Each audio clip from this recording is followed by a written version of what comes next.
Z gostjo tokratne oddaje Liki sva se dogovorili v radijski avli.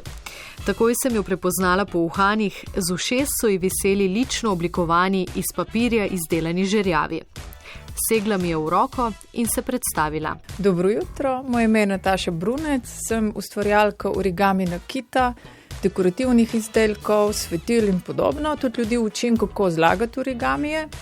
Predtem je izzive iskala drugje. Ekonomistka je denar služila v instituciji, v kateri ta domuje. 18 let v bančništvu, delala sem v 2 bančnih korporacijah in sem tudi zamenjala več delovnih mest in področij dela. Ves ta čas sem ob svojem delu čutila izzive, uživala tudi pretežni del tega svojega službovanja, sem se pa potem s časoma kar precej nasitila nekaterih vzorcev vedenja, specifične kulture. Pravi, da je dala priložnost svoji umetniški žilici. Že v osnovni šoli je naredila prvi korak v uresničevanju svojih idej, ko je prišla k učitelju modelarskega krožka. Obiskovalo ga ni niti eno samo dekle in to jo je zmotilo. Ko ji je mojster dovolil, da se vpiše, je povabila še najboljšo prijateljico in postali sta prva generacija deklic v modelarskem klubu. Papir je različica lesa, zato zgibanje zanjo ni bilo nič nenavadnega. Ja, origami je bil tako, tu pa tam, sem kakšno stvar naredila, seveda, kdo pa nikdaj ladice naredil. Eni taki momenti so bili, ko je bilo treba za koga za rojstni dan kaj narediti, kakšno čestitko ali pa darilce, sem polje doskrat se v origami zatekla. Na rojstnodnevnih zabavah in druženjih je animirala otroke, sorodnikov in znancev. Kmalu jo je origami čisto prevzel. Zasvojilo kot neko pozitivno zasvojenost, vsekakor. To je bila zadeva, na katero sem se spomnila takoj, ko sem zjutraj vstala in do večera sem potem delala te origamije. Tok, da sem si našla čas, da se nekaj pojedla, spila vmes. Nataša Brunec je zgibala vse bolj zahtevne modele, ko jo je delo popolnoma prevzelo, je spoznala, da je presegla kariero v bančništvu. To morda zveni brezglavo, a poudarja, da je o svoji odločitvi dobro premislila. Niti nisem občutila nekega velikega strahu, ves čas sem imela neko razumevanje te spremembe na način, da je včasih najbolj tvegano ostati tam, kjer si, če ti ni več dobro. Če ne uspe, pol si se pa vsej naučil nekaj ali pa naučila nekaj. Tako da jaz nimam nekih velikih strahov pred spremembami in starejše, ko sem rajši jih imam. Nataša Brunec pravi, da imajo ekonomisti sicer teoretično znanje o tveganju, a je odpoved delovnega razmerja za nedoločen čas nekaj povsem drugega. Seveda je imela rezervni načrt. V redu, bom pa neko klasično službo iskala. Imam neko kilometrino za sabo, na trgu sem zelo verjetno še vedno zaposljiva. Če bi ne šlo, bi naredila pa pač korak nazaj v prejšnjo cono udobja. Okolica jo je pri tveganju odločitvi podpirala, hči je bila ponosna.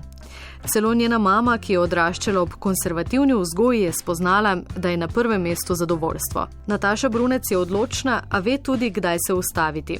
Pred leti je skoraj odprla trgovino s svojimi izdelki, senčniki za svetila, nakitom, škatlicami. Prav spomnim se, kako sem korakala iz banke, imela sem že tudi priporočilo napisano, pomikala sem se proti občini, da podpišem pogodbo o najemu trgovince in potem sem tako razmišljala in bi spet zjutraj šla v službo in popoldne domov in vmes bo še morala ostajati torej po delovnem času in sem se kar ustavila, obrnila in sem rekla, da bom prespala.